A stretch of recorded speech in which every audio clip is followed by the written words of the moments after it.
My ex-wife showed up at my door after 4 years of silence, crying, soaking wet, and I almost let her in. The only thing that stopped me was 7 words from my 15-year-old daughter. 7 words, and by the end of that night, I found out she'd been protecting me from something I never saw coming. My ex-wife showed up on my doorstep after 4 years of silence. She was standing under the porch light, rain soaking her hair, mascara tracking down her face. And for 1 second, just one, I forgot every single thing she had done to us. My hand was already on the frame. I was already leaning toward yes. Then my daughter appeared at the top of the stairs. She looked down at her mother, and her face did something I had never seen it do before. Not anger, not sadness. Something colder and more final than either of those things. She said very quietly, "Dad, please don't let her in." 7 words, and she wasn't asking. Think about that for a second. A 15-year-old girl sees her mother, someone she hasn't seen in years, standing in the rain at the front door, and her first instinct isn't to run down and hug her. It's to warn her dad. That's not teenage drama. That's a kid who knows something. My name is David. I'm 44, I work in facilities management, and I was married for 9 years to a woman I believed in completely, right up until the moment I couldn't anymore. I met Claire when we were both 26. She had this laugh that made every room feel warmer.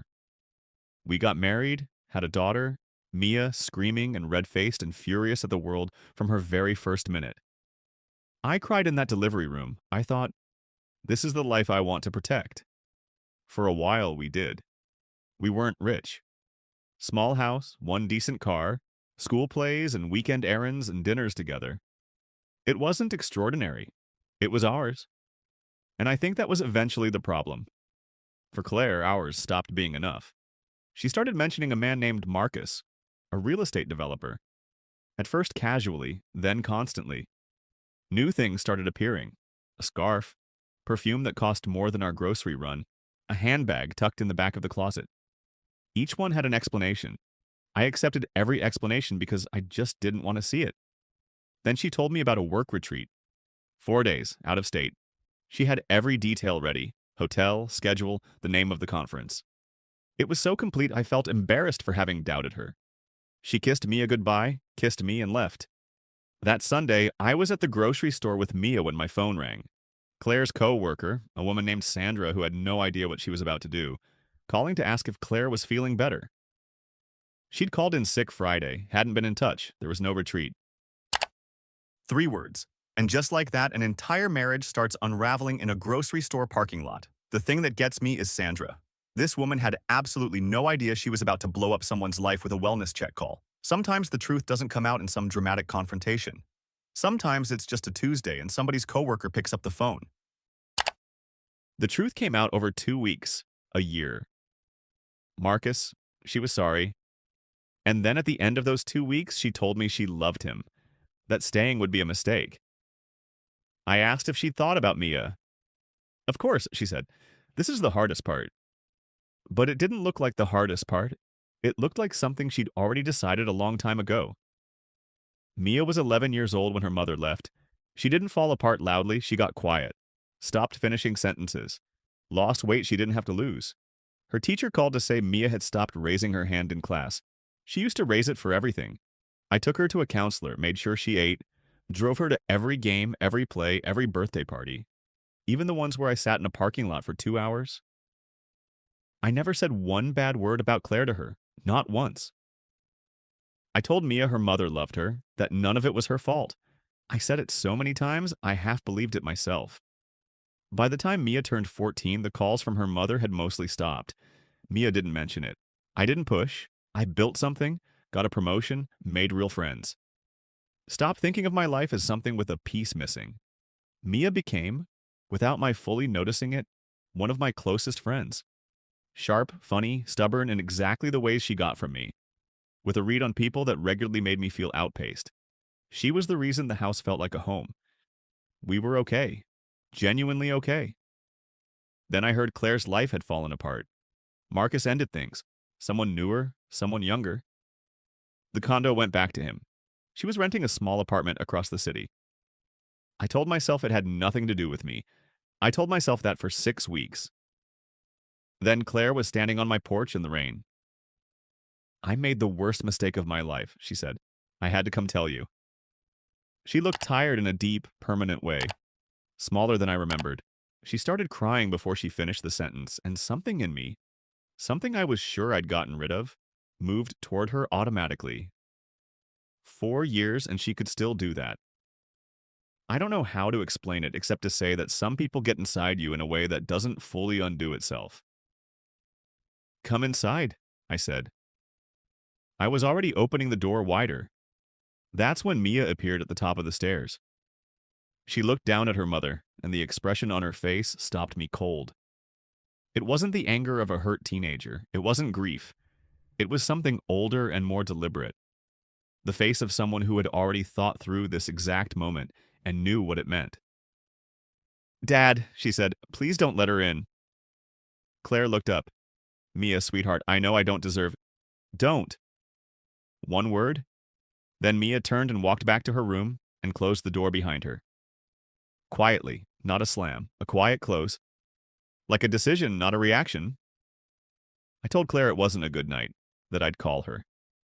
She started to argue, then looked at my face and stopped. Please don't just close the door, she said. I'm not closing anything tonight, but you need to go. She went. I stood in the empty doorway a moment, listening to the rain. Then I went upstairs and knocked on Mia's door.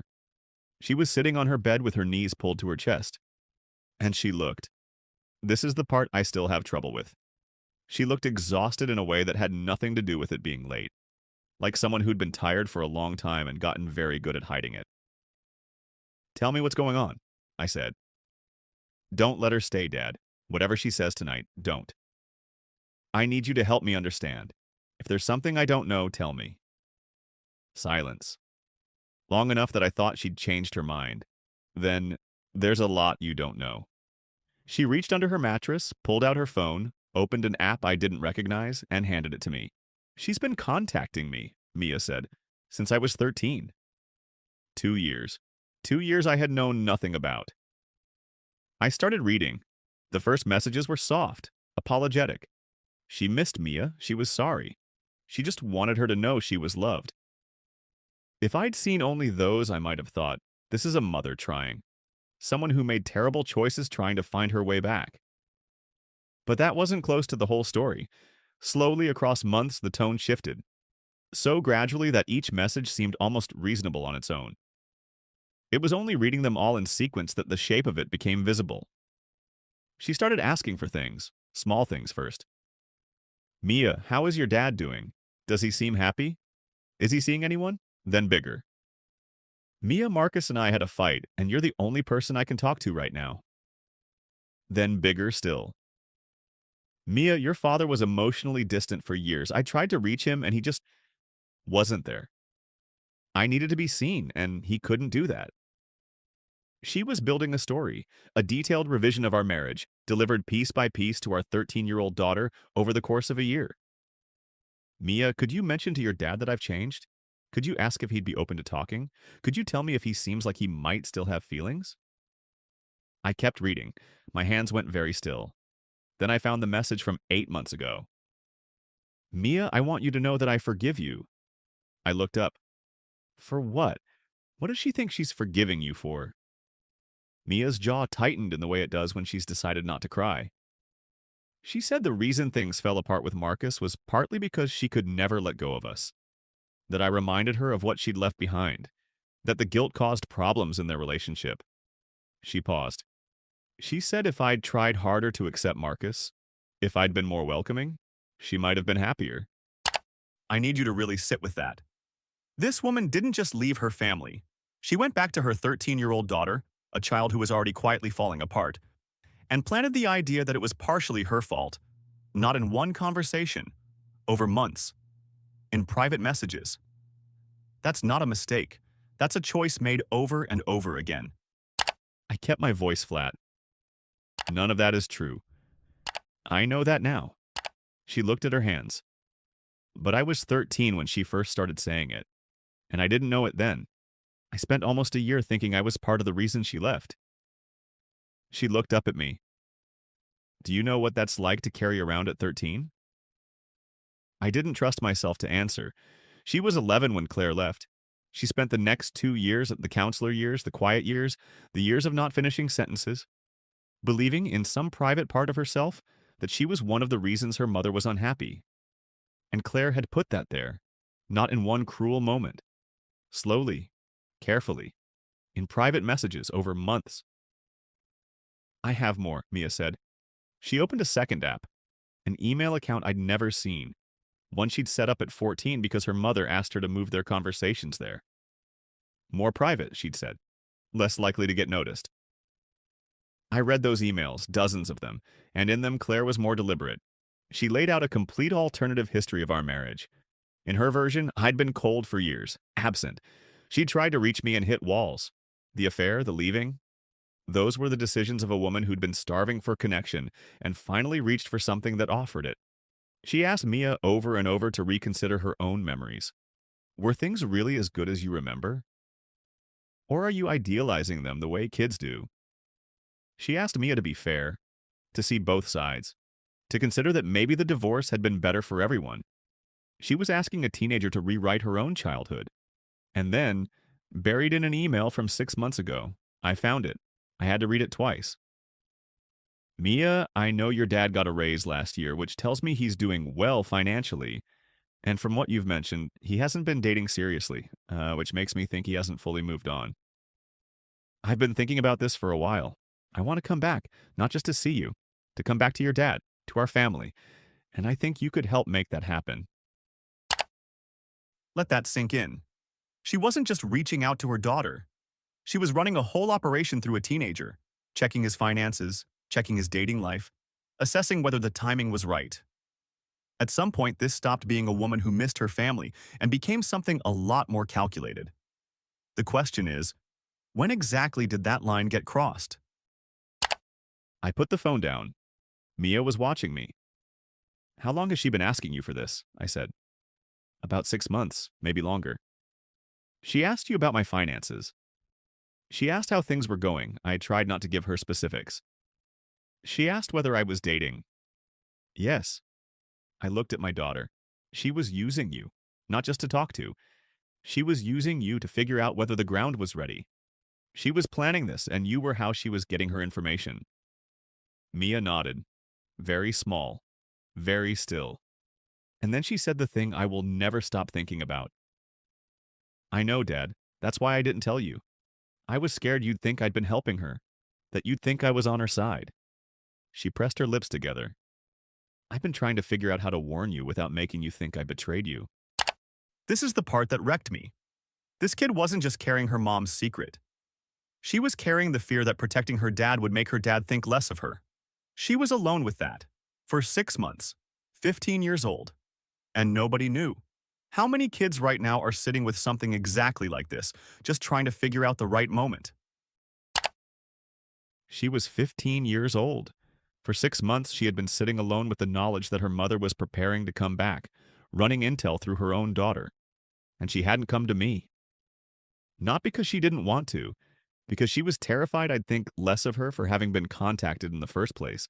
She was protecting me, and feeling guilty about protecting me, alone, for 6 months. I set the phone aside and took her hand. You didn't betray me, I said, not for 1 second, not in any way. She nodded, and I could see how hard she was working not to cry, and I could see how long she'd been working that hard. You protected me, I said, and you never should have had to. She let out a long breath, like she'd been holding it for months. We sat there without saying anything else for a while. I called Deborah that night, a friend who'd stayed in touch with both of us. She told me Claire had reached out a few weeks earlier, asking if she could stay in her spare room for a while. Deborah felt terrible, but couldn't swing it. I filed that away. The next morning, I called Claire and asked to meet. Coffee shop, public, neutral. She agreed immediately, and I could hear the hope in her voice before she'd gotten past my name. She was already there when I arrived, sitting by the window, dressed carefully, hair done. She turned toward me with that expression I used to love. Open, warm, a little uncertain in a way that always felt like an invitation. I sat down and didn't smile. David. She reached across the table. I moved my hand. I've read the messages, I said, and the emails. The change in her face was immediate. Not guilt, calculation. Working out what I'd seen, what could still be managed. What messages? She said. I put Mia's phone on the table between us. She looked at it, then at me. Those were private conversations between me and my daughter. Your daughter is 15, and you spent 2 years using her as your emotional support, your source of information, and your advanced scout. That is not a fair... You asked her about my finances. Silence. You asked whether I was dating. You told her you'd been thinking about coming back for months. This wasn't love overcoming you one night, Claire. This was a plan. And you used our daughter to run it. I was in a really dark place, she said, her voice going softer. Mia was the only connection I had left to the life I... You told her the divorce was partly her fault. That landed. I watched it land. I never said that in those exact... You told her that her attitude toward Marcus contributed to problems in your relationship, that if she'd tried harder, you might have been happier. You told a 13-year-old girl who'd just watched her mother walk out that she was part of the reason. I kept my voice steady. I'd promised myself I would. She believed that, Claire. I don't know for how long, but it wasn't a short time. That's not how it works when someone you love says something like that to you at 13. The calculation in her face broke. Something real came through. Actual pain. She pressed her hand over her mouth. I believe the pain was real. I want to say that. Claire wasn't running a con. She'd convinced herself at each step that what she was doing was understandable. Reaching out to Mia was just connection. The questions about my life were just curiosity. She'd built a version of events in which she wasn't the person the evidence described, but the version didn't change the evidence. I missed her, she said. I missed both of you. I made decisions I can't undo, and I was just reaching for whatever I could reach for. Mia wasn't something to reach for. She's a child. And she spent 2 years carrying this alone because she was scared I'd blame her for being contacted. She didn't come to me because you made her afraid to. That's what you did. Claire was crying now. One more question, I said, and I need the truth. She nodded. When Marcus left, did you contact other people before you came to my door? A pause. No, she said. I looked at her. She looked at the table. She looked him in the eye and lied. After everything, the messages, the emails, using her own daughter as an informant, she still tried to manage the story one more time. And here's what's wild. David already knew the truth before he asked. He didn't ask to find out.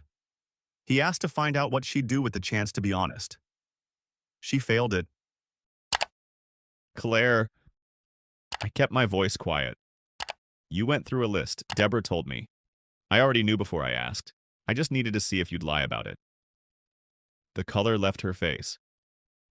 We were further down the list than you're admitting, I said. The story you've been telling yourself, that this was about love. Maybe some of that's true, but you also needed somewhere to land. And after the other options didn't work out, you used information you'd collected through our daughter to decide I was the most viable one. I stopped. That's not a reunion, that's a calculation. David, please, I'm not angry. And I meant it. But I have a daughter who spent 6 months alone with something she shouldn't have had to carry, trying to figure out how to protect me without me thinking she'd done something wrong. I won't give her one more reason to feel like she has to protect me from the people who are supposed to love us. I stood up. If you want to rebuild something with Mia someday, that's between you and her, on her terms, with honesty, not a revised version. I put on my jacket. Get some help, Claire, real help. I looked at her one more time. The tired face, the wet eyes, the careful outfit she'd put together for a meeting she thought would go differently. And I felt something close to grief. For who she'd been. For what we'd almost managed to be. Then I left her by the window. The drive home was quiet. The city looked the way it always does. Ordinary, indifferent. Everyone else's life happening around mine. I felt something I hadn't expected. Not victory, not relief exactly. Peace. Just peace. Mia had left a note on the kitchen counter. Small square of paper. You okay? Text me. I wrote back, yeah, I'm good. See you at dinner. 3 dots. Then I'll make pasta. She makes better pasta than I do. We both know it. When she got home, she looked at me the way she does when she's checking whether something went wrong. How did it go? I told her we're done, I said. Completely. Mia nodded and sat down next to me. I want to tell you something, I said. What you did, carrying that alone, trying to warn me, scared the whole time that I'd think you were on her side. That took more courage than most adults have. You should never have had to do that, but you did. I paused. You can always come to me. Whatever you're carrying. You know that, right? She was quiet for a moment. Yeah, she said. Then, Dad. Yeah. I'm really glad you didn't let her in. I thought about that moment at the door, hand on the frame, 1 second from opening it all the way. Me too, I said. She picked up her phone. There's one more thing, she said. I don't know why I didn't show you last night. I think I just wasn't ready. She handed it to me. A single email, sent the week before Claire showed up at our door. David has always been the forgiving type. That's just who he is. If I can get through the front door, the rest will follow. He just needs to see me. Once he sees me, he'll remember. She wasn't hoping he'd forgive her. She was counting on it. She stood in that rain, in that carefully chosen moment, banking on the exact man she knew him to be. Kind, soft-hearted, someone who leads with love. And she almost won. That's the part that stays with me. His best quality was almost used against him. How many times does that happen to good people and nobody ever finds out? I read it twice. She hadn't come hoping I'd forgive her. She'd come expecting it. She stood on our porch in the rain crying, banking on the man she already had figured out. The soft-hearted one who'd open the door and let the rest follow. She had a plan, and it almost worked. I handed the phone back. Okay, I said, go wash your hands. Dinner. She made pasta. We ate at the kitchen table and talked about small things. School, a show she wanted to watch, a book she hadn't decided on yet. Ordinary things. The kind that feel like everything after something extraordinary has come and gone. 3 weeks later, Claire texted me once. She was seeing a therapist. She was sorry. She hoped someday Mia might be willing to talk. I showed it to Mia. She held the phone for a moment. Maybe someday, she said. Not now. That's completely up to you. She handed the phone back and went to her homework, and I sat in the quiet of our house, just ours, and thought about how different that answer would have sounded 6 months ago, loaded with guilt, with obligation, with the weight of everything she'd been carrying alone. Now it was just her answer, clean, free, hers. Claire didn't show up because she missed him. She showed up because she'd run out of options, and she had a plan. So let me ask you something uncomfortable. How do you actually know when someone wants you back versus when they just need somewhere to land? Think about that. Leave your answer below. Like this video if it made you think, subscribe if you want more stories like this, and hit the bell, because the next one is even heavier.